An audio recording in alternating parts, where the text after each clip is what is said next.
제일 제가 강조하는 거는 일단 먹으면 혈당을 떨어뜨릴 수 있는 방법은 이거 하나밖에 없어요. 걸으셔야 됩니다. 식사 후에 가만히 있는 게 제일 나쁜 거예요. 식후 걷기는요 정말 혈당을 떨어뜨리는 유일한 방법이에요. 저녁에는 일 다 마치고 들어와서 아무것도 안 하고 TV 보다가 스르륵 잠들거나 이러잖아요. 그러면은 그냥 혈당이 그냥 쭉쭉쭉 올라가는 걸 그대로 방치해 놓는 거예요. 건강이 나빠지는 게 정상이겠네요. 지금 이대로라면. 제가 바닐라 라떼를 굉장히 좋아해서 식후에 아침 먹고 먹고 또 점심 먹고 또 마시고 뭐 이러거든요. 그런데 최근에 굉장히 그 정도가 강한 편두통이 요 근래 며칠 지속되고 있거든요.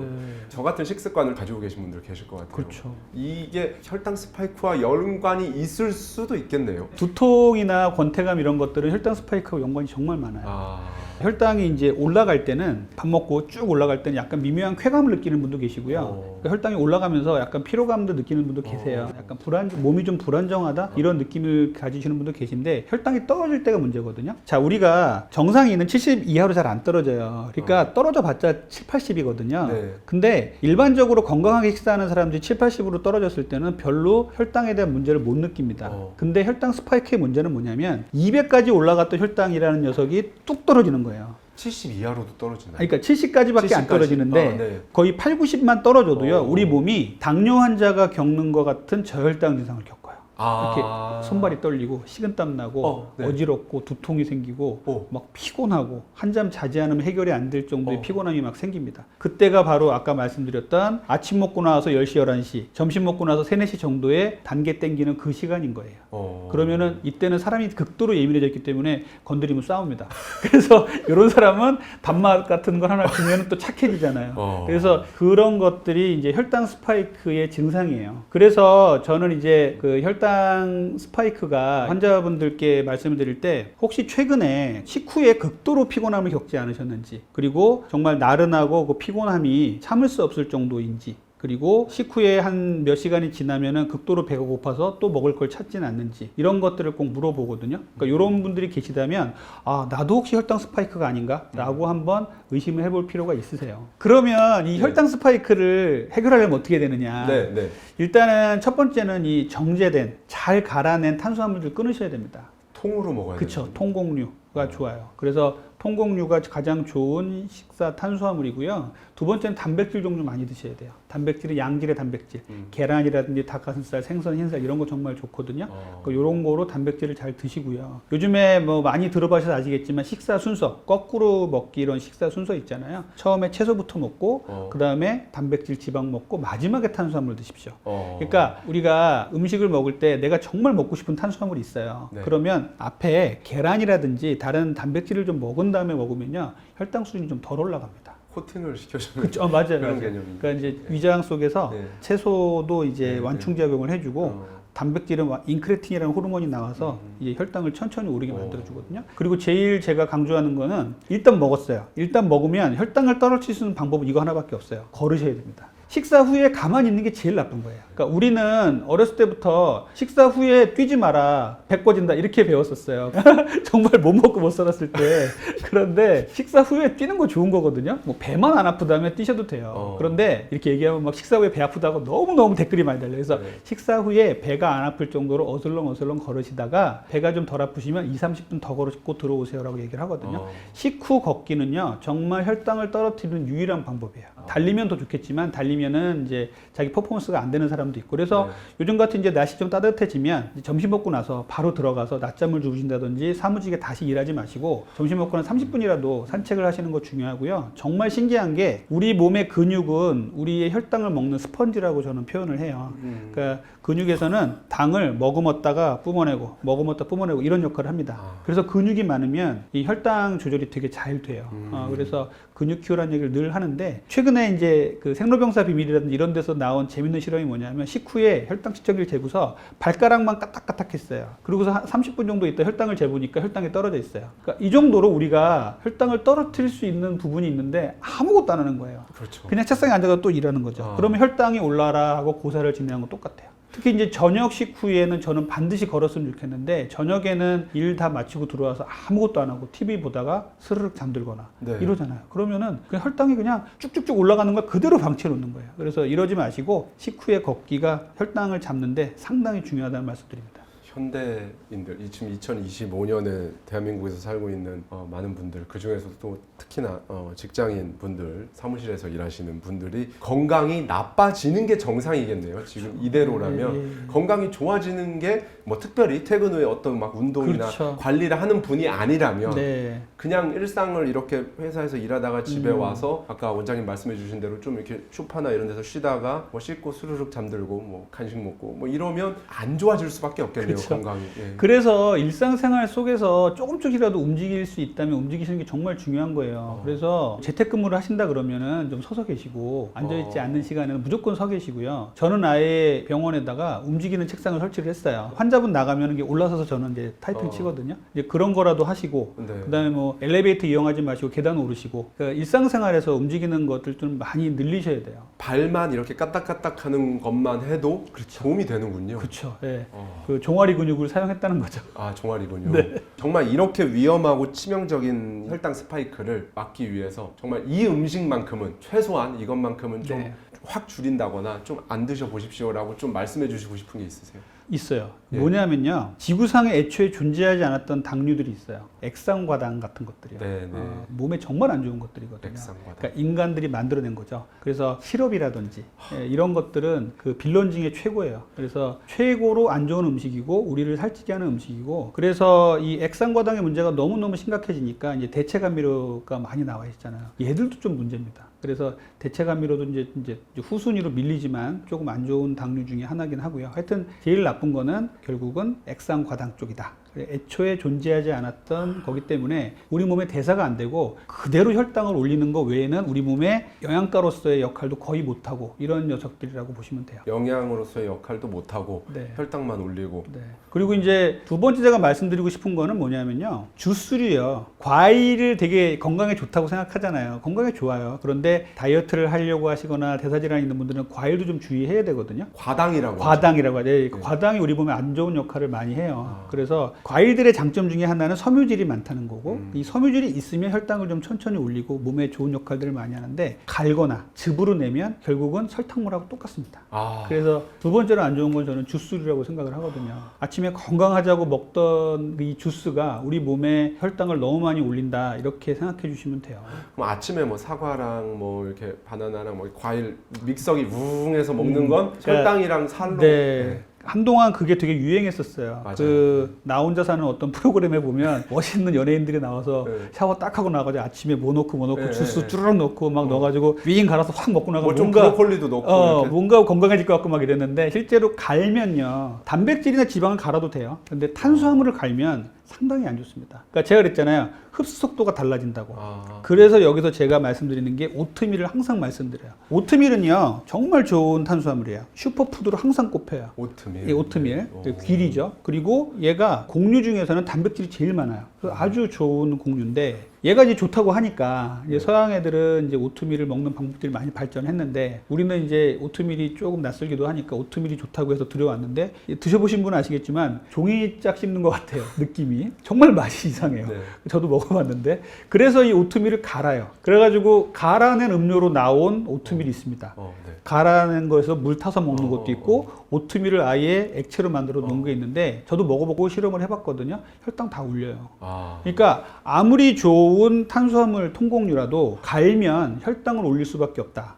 그래서 오트밀을 제대로 먹는 방법은 오버나이트 오츠라 그래가지고 통 오트밀을 요구르트 속에 넣어서 밤새 이제 냉장고에 넣었다 다음날 아침에 먹으면 또 오트밀이 통통해집니다. 그러면 먹기 되게 편해져요.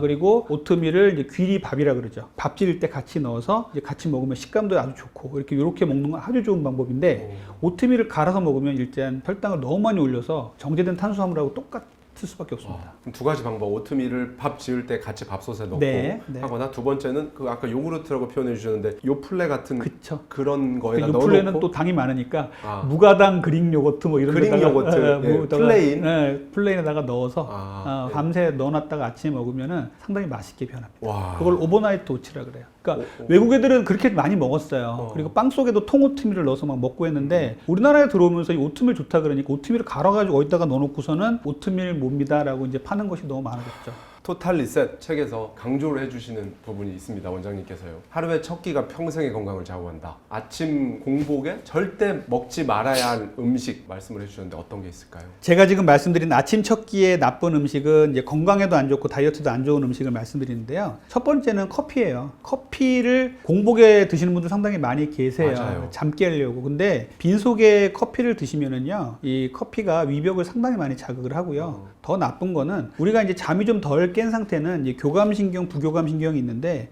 부교감신경 우위에 있단 말이에요. 그런데 멍하게 나가서 커피 타서 딱 먹잖아요. 그러면 그 순간에 교감신경이 딱 우위로 바뀌면서 엄청나게 빠릿빠릿해집니다. 네. 느끼시죠? 그러면서 화 안 내도 낼 일을 갖다 화낼 수도 있고 그리고 좀 더 예민해지고 이럴 수 있잖아요. 이때 혈당도 같이 올라가요. 그래서 혈당이 아주 많이 올라가는 건 아니지만 우리 몸에 대사에 영향을 주는 거로 되어 있습니다. 아주 약간 올라가더라도. 그래서 커피는 식후에 드시는 게 제일 좋고요. 그리고 요즘 뭐 디카페인 커피 같은 거 많이 나와 있으니까 카페인이 좀 덜한 커피도 좋은 대안이 될 수가 있으니까 공복에는 먹지 말았으면 좋겠다. 그런 말씀을 드리고, 두 번째는 찬물이에요. 그러니까 아침에 일어나서 물 드시는 습관은 상당히 좋아요. 밤새 우리는 미세하게 탈수를 좀 겪거든요. 그래서 아침에 미지근한 물 드시는 게 좋은데 찬물을, 또 여름에는 얼음물을 이렇게 드시는 분들이 계세요. 잠 깨라고. 이러면 우리가 똑같이 교감신경이 확 이제 상위로 올라가기 때문에 너무 예민해집니다. 우리 몸이 깜짝 놀라는 거예요. 그래서 요것도 좀 피하라고 말씀드리고요. 세 번째는 고구마인데요. 고구마요? 고구마 좋은 건데 왜 그러지? 이렇게 말씀하실 수 있는데, 고구마를 식후에 드시는 건 괜찮거든요. 그런데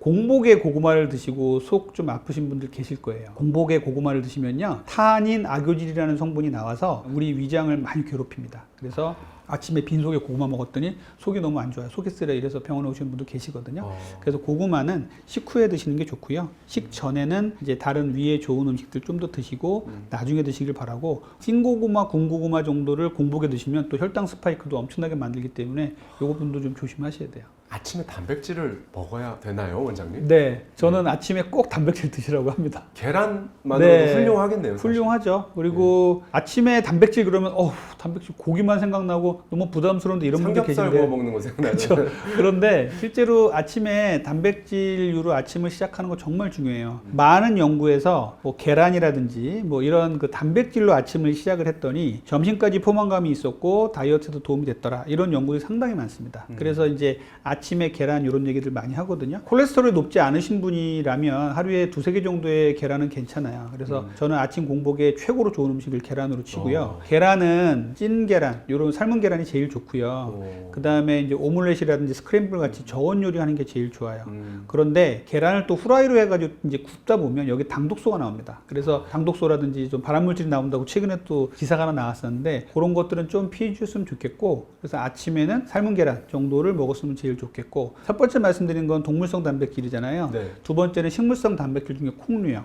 콩은 뭐 대두 자체를 먹을 수도 있고 낫또도 있고요. 네. 두부도 있고 비지도 있고 그리고 무가당 두유도 있습니다. 이런 것들 아주 다양한 음식들이 있기 때문에 적절하게 활용하신다면 정말 좋은 식물성 단백질을 얻을 수 있고요. 이 무가당 두유 같은 경우도 잘만 우리가 조제된 것들을 고른다면 당 함량이 극도로 제한된 음식들을 구할 수 있어요. 우리가 배지밀도 A가 있고 B가 있잖아요. 네. 그 B는 약간 맛있네. 달달한 맛이잖아요.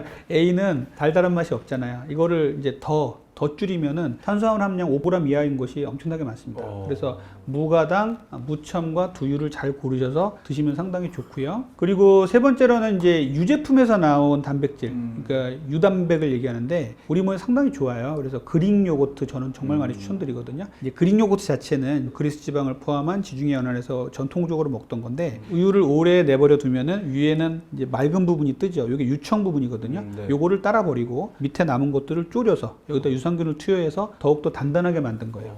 꾸덕꾸덕합니다. 네. 그래서 여기는 같은 양을 먹더라도 엄청나게 포만감이 좋고 단백질을 더 많이 먹을 수가 있어요. 그래서 요 무가당 그릭 요거트는 요것도 마찬가지로 유당이 들어있기 때문에 당이 제로인 건 없지만 5g 이하짜리로 충분히 많이 구할 수 있어요. 그래서 네. 이런 것들 잘 구해서 드시면 좋고요. 아침에 저는 또 이제 치즈도 많이 권해드리는데, 저는 스트링 치즈 같은 거 많이 권해드려요. 스트링 치즈가 뭐냐면 소세지처럼 이렇게 까서 먹게 나온 하나씩 달려있는 것들이 있어요. 네. 이것도 천연 치즈, 자연 치즈라는 이름이 붙은 것들로 아침을 좀 구성을 하셔가지고 여기다가 좀 드시면 상당히 좋은 아침이 될 수가 있습니다. 그리고 이제 땅콩 버터 2스푼하고 사과 같은 것들을 같이 아침에 드신다면 정말 맛있는 아침 식사가 되죠. 땅콩 버터 괜찮은 거예요? 네, 땅콩 버터 2스푼은 괜찮습니다. 아, 2스푼. 네. 예. 저는 많은 분들하고 얘기를 하고 저 나름대로도 제가 다 먹으면서 혈당을 다 체크를 해본 것들이기 때문에 자신 있게 말씀을 드리는데 단백질 그러면은 다이어트 음식 이러면 맛없는 거 이런 것만 생각나잖아요. 맞습니다. 근데 생각해 보면은 맛있는 것들도 많이 있어요. 계란도 맛있고요. 그다음에 그릭 요거트도 먹어보면 되게 고소하거든요. 네. 각종 토핑으로 이용해서 블루베리 같은 데 같이 섞어 먹으면 정말 맛있어요. 그리고 콩류도 그렇고 지금 말씀드린 땅콩 버터에다가 사과 같은 거 먹잖아요. 사과의 아삭한 맛과 땅콩 버터의 고소한 맛이 섞이면 이상할 거라고 생각하는데 되게 맛있어요. 한 번도 그렇게 조합을 해서 먹어본 네, 적은 그래서 한번 드셔보세요. 그거는 네. 상당히 좋은 아침 식사가 될 수가 있습니다. 아, 그렇군요. 사실 책에 더 자세히 말씀을 해주시고 계시지만 너무 또 이렇게 친절하게 원장님께서 꿀팁을 정말 말씀을 해주셨습니다. 원장님, 근데 꽤 시간이 되긴 했는데 유행한 지 저탄고지, 저탄수화물 고지방 다이어트 아직도 여전히 이거 이렇게 하고 계신 분들 계시거든요. 네. 이 방식이 지속 가능한 다이어트 방법일지, 그러니까 건강하게 살을 뺄 수 있는 방법인지 궁금합니다. 일단 저탄고지 다이어트는 이제 처음 나왔을 때 많은 분들이 열광을 했죠. 삼겹살을 구워 먹는 맞아요. 좋은 다이어트다라고 얘기를 했고 그랬는데 일단은 살 빠지는 효과가 있어요. 있는데 문제가 좀 있습니다. 뭐냐면 아까도 말씀드렸지만은 우리가 살찌는 이유는 정제된 탄수화물이란 말이에요. 네. 그러니까 탄수화물을 극단적으로 줄이고 지방을 많이 먹자는 이런 다이어트 방법이에요. 또 탄수화물을 줄이고 단백질을 많이 먹자는 다이어트 방법도 있습니다. 그런데 이 지방을 많이 먹자, 탄수화물을 줄이고 지방을 많이 먹자는 게 이 저탄고지의 내용이에요. 근데 말씀드렸듯이 탄수화물은 우리 몸에 꼭 필요한 것들이거든요. 이것들을 너무 줄여버리면은요, 우리 몸에서 포도당 대사가 안 돼요. 뇌가 포도당을 필요로 하는데 뇌에서 포도당이 떨어진다는 느낌을 너무 많이 받는 거죠. 그럼 일상생활이 불가능해지고 힘들어지잖아요. 네. 이분들이 하는 말씀 중에 포도당이 없어도 우리 몸에서는 케톤을 만들어낸다. 그러니까 우리 몸에 탄수화물이 안 들어오면 케톤이라는 걸 만들어요. 실제로 만듭니다. 그래서 간에서 케톤을 만들어서 이것이 영양소로 쓰입니다. 이 케톤 시기가 실제로 처음에 나왔던 것들이 그 뇌전증 환자들 치료 목적으로 나왔었어요. 그래서 상당히 많이 효과를 받고 지금도 하고 있고 그런 분들한테 적용하는 건 저는 찬성입니다만 이 다이어트 목적으로 이것들을 계속하는 거는 조금 문제가 있어요. 일단은 케톤이라는 게 우리 몸에 나와서 과연 건강하게 다이어트를 해줄 것이냐는 데에서 의문을 좀 가지실 필요가 있습니다. 잠시 도움을 주는 건 괜찮아요. 그런데 마치 케톤이 모든 다이어트의 해법인 양 케톤 무슨 음식, 케톤이 들어간 키토 뭐 이런 거. 키토 요즘에 이런 거 그쵸, 엄청나게 많이 나왔잖아요. 그런데 이것이 과연 다이어트에 도움이 되는가? 그리고 그것들을 분석을 해보면 그렇게 탄수화물이 적지도 않아요. 탄수화물을 안 넣으면 맛이 없거든요. 퍽퍽하기만 하고. 그래서 탄수화물을 일부 넣는단 말이에요. 그래서 극단적인 원래 전통적인 저탄고지 다이어트는요, 탄수화물 함량을 10%에서 5% 이하로 끌어내립니다. 그러면 거의 하루에 탄수화물 거의 안 먹는 거예요.